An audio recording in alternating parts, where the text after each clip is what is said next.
Hello, everyone, and welcome to the Seekers session for November. I hope you're having a beautiful weekend. And let's say hi to Jay Cobley. How are you, Jay? Hello, Mark. Doing really good. Thank you. Great. Nice to see you. Welcome. So, folks, we're moving now from optimism, which was our topic in October, to awe and wonder. This is such an uplifting and inspiring topic, particularly at a moment in the world when we need all of the inspiration that we can get. So, I'm glad that you could join me. I'm looking forward to exploring this together this month. So, we're going to be looking at how wonder and awe elevate our lives and how they expand our consciousness and also remind us of the miraculous nature of our human existence. It's interesting to learn that awe is actually part of our biological inheritance. Nature has endowed us with the potential for wonder as part of our survival repertoire. The higher tier of human emotions, things like awe and wonder, reverence, adoration, elevation, ecstasy, are there in order to give us a transcendent perspective when life can become brutal and kind of bestial on planet Earth. We have this higher tier of human emotions that gives us wings, so to speak. The Greeks believed that Zeus, the king of the gods, gave human beings two qualities that are necessary for survival. The first is a sense of justice, and the other is a sense of reverence or awe. It's interesting to learn that the physical body is actually primed for awe on a cellular level. Every morning when you open your eyes, the previous day's top layer of vision receptor cells are literally scorched away by the entering light, exposing new cells that have never seen the light of day, thus giving you quite literally new eyes. Or the first sound that you hear after waking actually vibrates away the prior day's auditory cells, meaning that when the rooster crows, you hear it with physiologically fresh ears, new ears. So we are viscerally reborn every day of our lives. And awe is connected to our physical inheritance. In the words of Richard Dawkins, the famous atheist and biologist, quote, "We have won the combinatorial lottery of DNA and been given the stunningly rare opportunity to be alive at all." So even a staunch atheist can't deny the wonder of being in this physical dimension. Whether we're contemplating the tiniest petals of a red rose or beholding the supernatural display of the Milky Way, we ought to be elevated by this mysterious existence a good deal of the time. Doing Zoom calls around the planet like we're doing at this moment, mapping the human genome, tallying the sequence of pi, or taking a ride in a driverless car. We should be the most awestruck generation in history. And yet studies show that the opposite is true. The research of people like our guest interview this month, Dr. Keltner, show us that we're actually less filled with wonder than our internet-deprived rotary dialing grandparents. Hooked up to their smartphones and Wii toys, our offspring are, in fact, more likely to suffer psychological problems than the average child under psychiatric care in the 1950s. Somehow, these technologically rich lives are growing less fascinating with time instead of more, which has led to our paradoxical situation.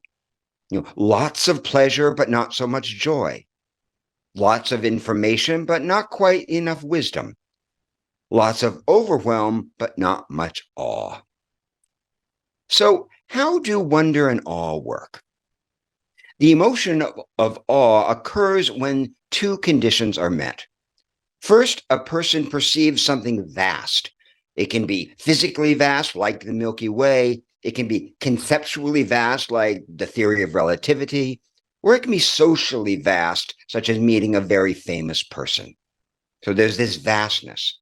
And the second condition is that this vast new thing can't be accommodated by your existing mental structures. Right? Your mind can't quite take it in. And that is the key to how awe affects the brain. When we stop to wonder, our minds are actually changed cognitively. In this all open space, new meanings and perceptions and capacities, possibilities, powers, insights are born in us. We discover that we're able to draw new mental maps of the world and to imagine new ways forward in our lives. Indeed, our most ordinary moments become qualitatively different. And that's why James Joyce defines epiphany in his novel Stephen Hero as, quote, the sudden recognition of the significance of trivial things. The sudden recognition of the significance of trivial things. When our perception is changed, so is our world, as most of you already know. The mountain climber who had been part of the first team to scale Mount Everest described a life-changing moment of awe, which I think I've shared with you before in the Seekers Forum, but I just think it's beautiful. Returning from the top of the mountain, the hiker paused on this very high pass to look at the stupendous view. And then when he turned around, he saw a small blue flower in the snow. And this is what he said: I don't know how to describe what happened. Everything opened up and flowed together and made some strange kind of sense, and I was at complete peace. I have no idea how long I stood there. It could have been moments, it could have been minutes or hours. Time melted, but when I came down, my life was different. Isn't that beautiful? Blue flower moments like this are actually happening every day, but few of us pause to pay attention to them.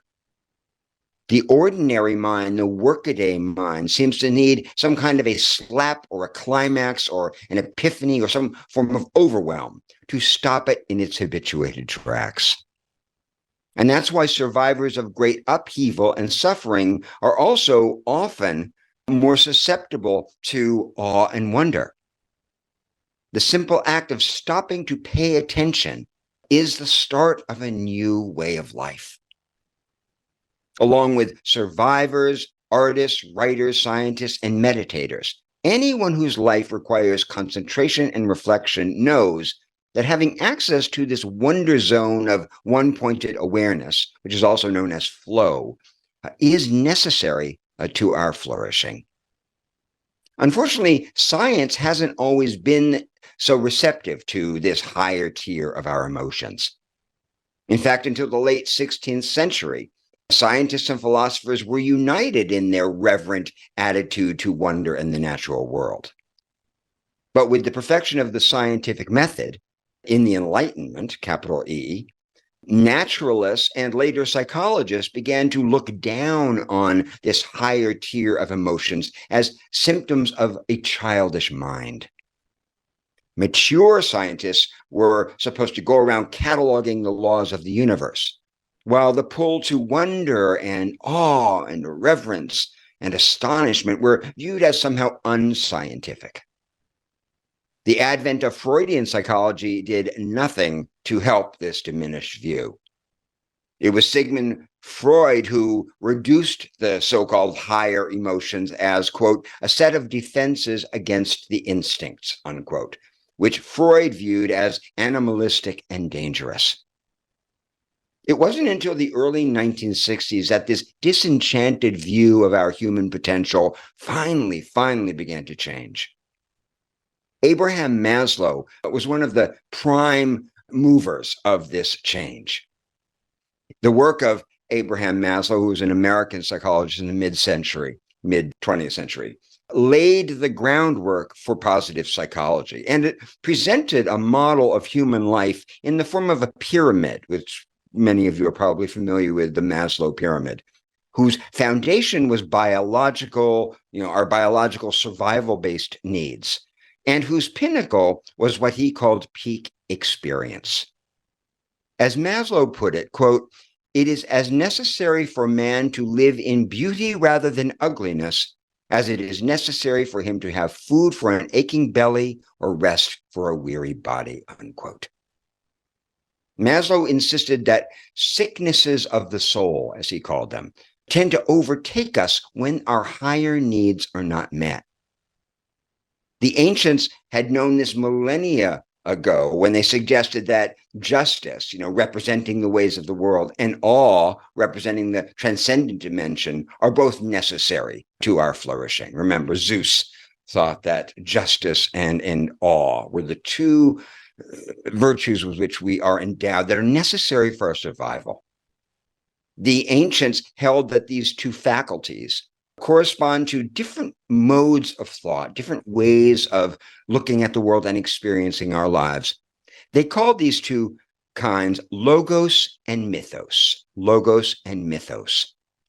Logos represents your workaday way of seeing the world, the deductive, logical manner of thinking that makes systems work and trains run on time. But there are many, many things, as we all know, that logic can't do.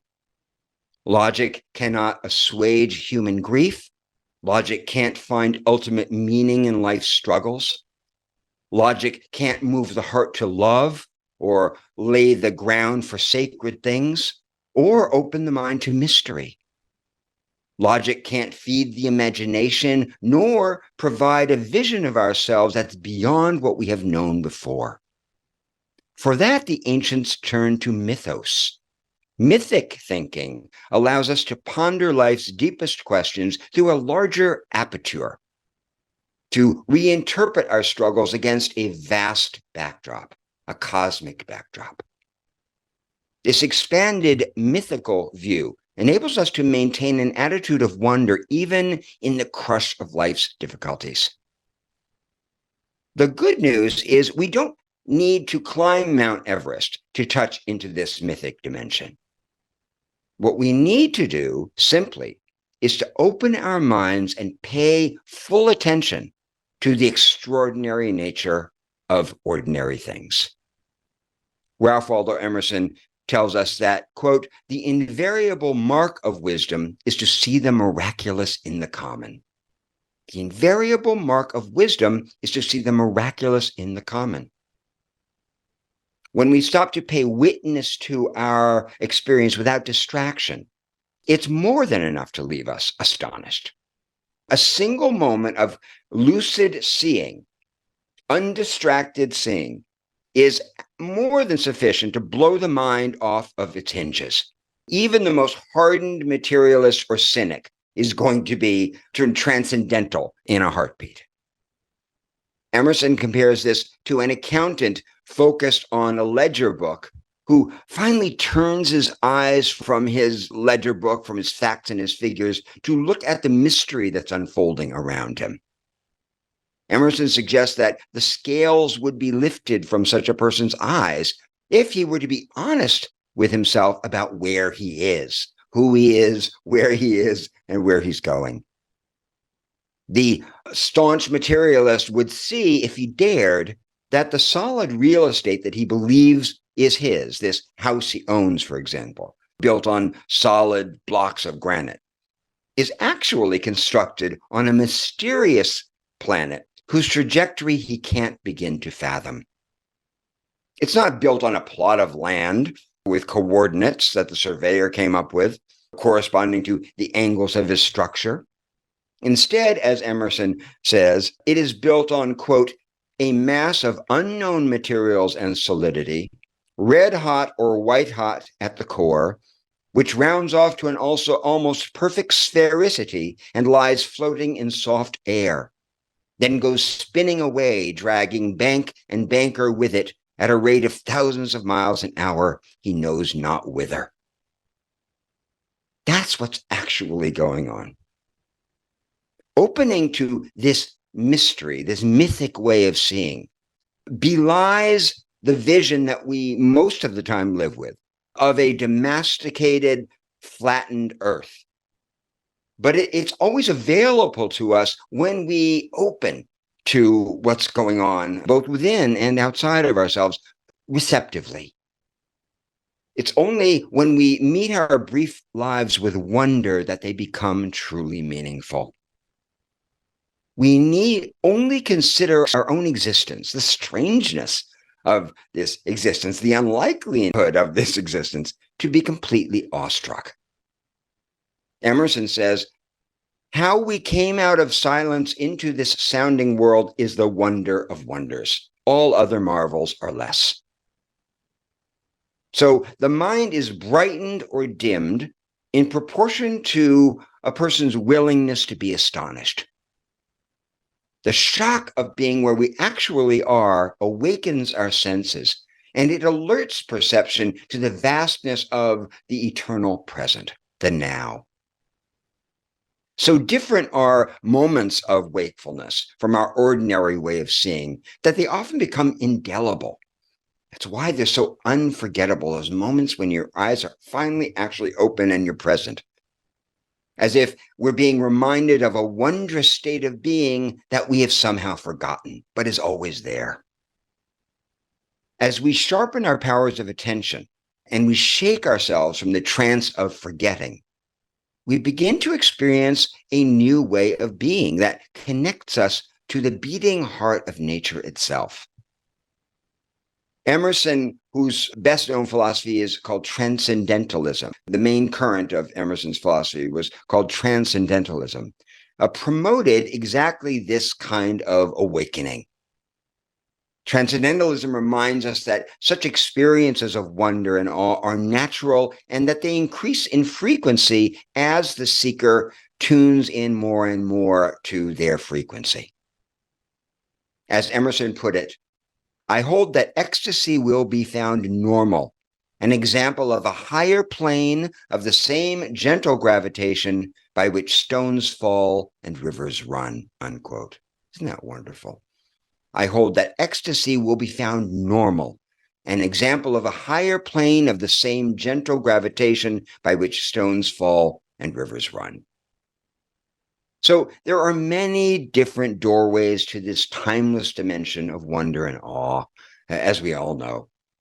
Yoga, meditation, prayer, chanting, ecstatic movement, psychedelics, extreme suffering, physical exertion, sexual intimacy, aesthetic experience. Whatever method you use to help pause your thinking mind is going to have a similar effect. It'll serve a similar purpose, which is to open you to the eternal present.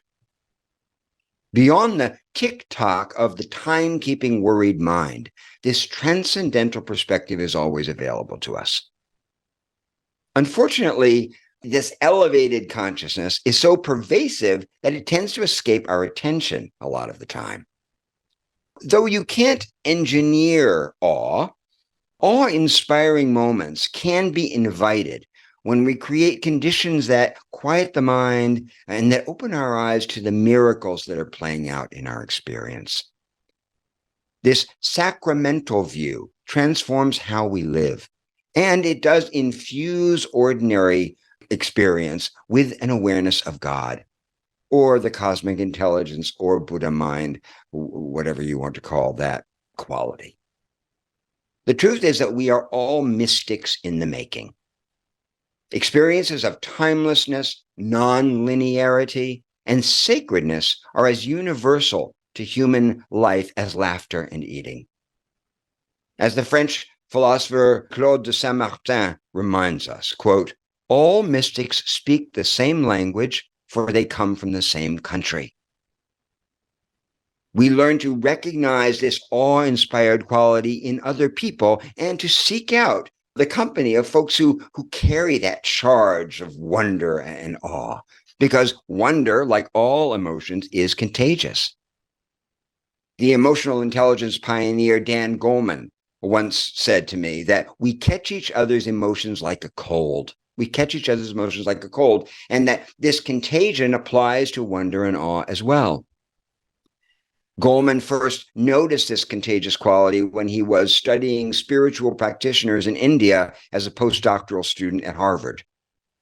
He saw that acknowledged masters, people who had put in tens of thousands of hours of practice, were, quote, lively and engaged, extremely present, involved in the moment, often funny, and yet profoundly at peace. equanimous in disturbing situations. This defied the stereotype of mystics that Goleman had until that time as being detached and somehow otherworldly. In fact, the quality that they exuded, which is known as sukha in Sanskrit, brought unusual presence. As opposed to being absent somewhere, they're actually much, much more present. As Goleman said, quote, "You always felt better than before you'd spent time with them, and this feeling lasted," unquote. Now, when awe is diminished or when we don't have the opportunity to spend time with masters who can increase our flame, so to speak, anxiety and fear tend to proliferate. Fear narrows the mind and it blocks the pathways to well-being. And that's why it's so important to create opportunities in our lives for wonder, for awe, for being transported, for being astonished. To reverse the contemporary tendency to explain away miracles and the miraculousness of the world in scientific terms. T.S. Eliot, the poet, had a nice way of putting this. He said, "We have a mental habit which makes it easier for us to explain the miraculous in natural terms than to explain the natural in the miraculous. And this is the cause of our spiritual downfall." See, so we're always, as citizens of a materialist culture in the West, we have a very, very hard time explaining the natural, meaning our existence and the existence of the cosmos, in terms of the miraculous, right? It's always the other way around. So our challenge is to somehow reinstate mysticism as a natural part of our human experience. Mysticism has a terrible rep. It has a very flaky reputation, not surprising in our secular materialist culture. But as it's meant simply, mysticism is the tendency of the human spirit toward harmony with the transcendental order. The tendency of the human spirit toward complete harmony with the transcendental order.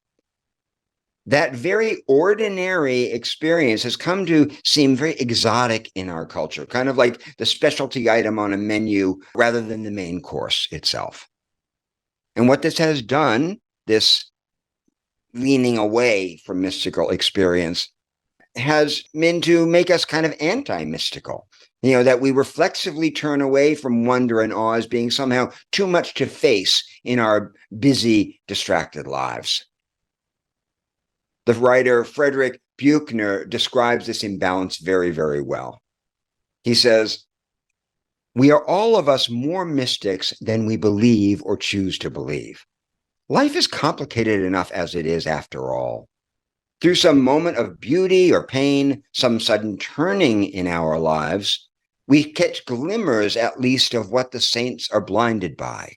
Only then, unlike the saints, we tend to go on as though nothing has happened." Isn't that great?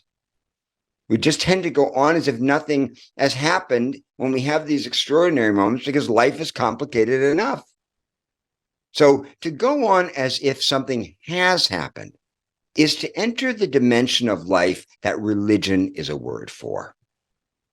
Even the staunchly anti-spiritual Abraham Maslow admitted that the tale of the human race is the story of men and women selling themselves short.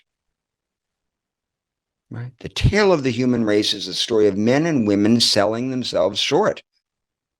We shortchange our potential by narrowing our perspective and leaving the transcendent dimension, the spiritual dimension, out of how we live. As Maslow put it, we avoid the fearsome and unsavory parts of ourselves, but fear even more to know the godlike in ourselves. So that's where we find ourselves. And that's why we need a return to wonder, to return us to our full stature and to illuminate our existence, particularly in these difficult times. So now we're going to move into the writing for this evening. Jay, could you just pull up the card, please? Here we go. I'd like you now, please, to take 20 minutes to describe an experience of awe or wonder that shifted your perspective in a memorable way, right? Any experience of awe or wonder that shifted how you see in a memorable way.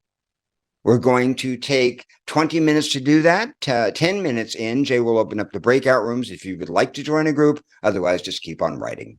20 minutes.